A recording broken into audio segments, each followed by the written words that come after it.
गर्दशकारी है, बेसाखियों पे जी हुकूमत कर रही है, बेसाखियों पे कानून साजी हो रही है, ये खाना जंगी की तरफ मुल्क को ले जा रहे हैं। इस तरह आप हकूक छीनेंगे, इस तरह आप राइट छीनेंगे अवाम का, और इस तरीके से आप धमकियां, और इस तरीके से ताकतवर तबके और हुकूमत जो है वो अपनी ताकत का अवाम के ऊपर जुल्म करेगी, तो ये जुल्म फटेगा।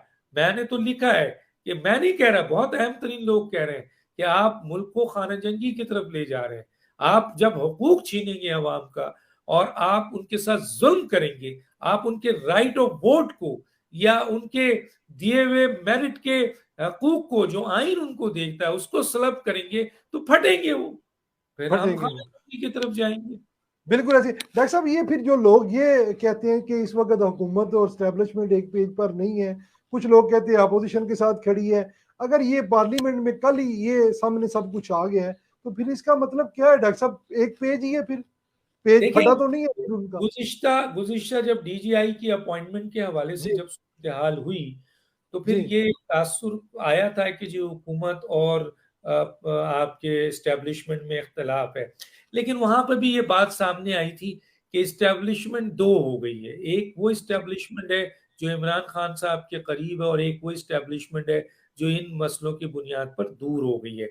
अच्छा, मेन इस्टेब्लिशमेंट ताकतवर जरूर होती है, लेकिन जो दूसरी इस्टेब्लिशमेंट है वो इस किस्म की एक्टिविटीज में बहुत ताकतवर होती है कि किसी को ब्लैकमेल कर लिया, किसी की फाइल बना ली, तो उसमें उनके दोस्त बैठे हुए थे जो वजीर। अच्छा, ये वजीर आजम साहब ऐसे हैं कि एब्सोल्युटली नॉट कहते हैं और फिर जी वाई नॉट पे आ जाते हैं। तो इख्तदार का जैसे ही इनको पता चलता है कि मेरी इख्तदार जा रही है, तो ये कदमों पे झुक जाते हैं, और वही हुआ कि डीजीआई के सिलसिले में अकड़े, जब पता चला कि कहीं से कोई मदद नहीं मिली, तो आप झुक गए। तो इस वजीर आजम का तो कोई क्रेडिबिलिटी नहीं है ना, कोई किरदार नहीं है, तो इनसे ये उम्मीद की जा सकती है कि ये आकर खड़े हो जाएं इस्टेब्लिशमेंट के माई बाप, जो आप चाहेंगे वो होगा। तो वो होगा, इस्टेब्लिशमेंट को इससे अच्छा माई बाप और कौन मिलेगा जो वो उनका नहीं। हुक्म माने। लेकिन बहरहाल एक चीज है, और वो ये है कि पेज फटा है, फटा नहीं है तो डैमेज हुआ है।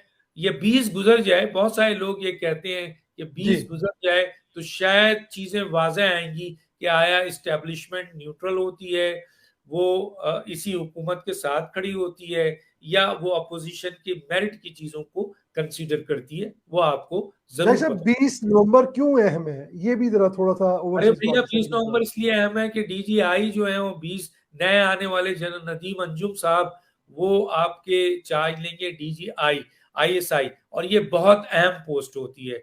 और पाकिस्तान इंटरनेशनली भी और पाकिस्तान की सियासत में भी जो सिस्टम है, उसमें इस पोस्ट का बहुत अहम किरदार है। बहुत ऑपरेशनल पावर है इसके पास। बाकी तो एडमिनिस्ट्रेटिव पावर जो है वो आर्मी चीफ के पास होती है। तो 19 को जनरल फैज साहब, जी जिनके ऊपर बहुत सारे क्वेश्चन मार्क हैं, जी वो जा रहे हैं। मैं नहीं कह रहा, हर तरफ से क्वेश्चन मार्क है। अपोजिशन ने, पीएमएलएन ने, मोहम्मद रहमान ने, मरियम नवाज साहबा ने, पीपल्स पार्टी ने, सबने उठाए हुए हैं। और उन्होंने ये कहा है कि जनाब, इस इदारे में जो मौजूद चीफ है, उनका किरदार इस सिलसिले में जो है वो क्वेश्चनेबल है।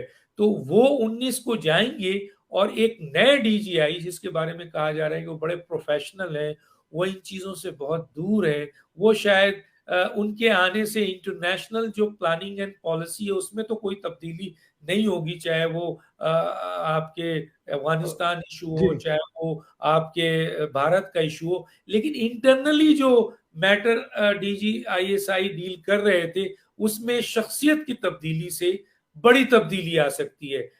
सियासत में भी, इंतजामिया में भी, और जो मुख्तलिफ और जो चीजें हैं उसमें बड़ा फर्क आ सकता है। और इस डीजीआईएसआई के बारे में तकरीबन मेजोरिटी ये उम्मीद लगा के बैठे हैं कि ये बड़े प्रोफेशनल आदमी हैं। इन्होंने ज्वाइन जिस दिन किया, उस दिन ये सब चीजें जो बहुत ज्यादा आपको तकलीफ दे हो रही हैं, जी और क्वेश्चन मार्क हो रहा है, और फौज मुतनाज़ा हो रही है, उससे शायद चीजें जो है वो वापस अपनी जाए, शायद वो जो डैमेज बहुत हो चुका है उसको ये कंट्रोल कर सके।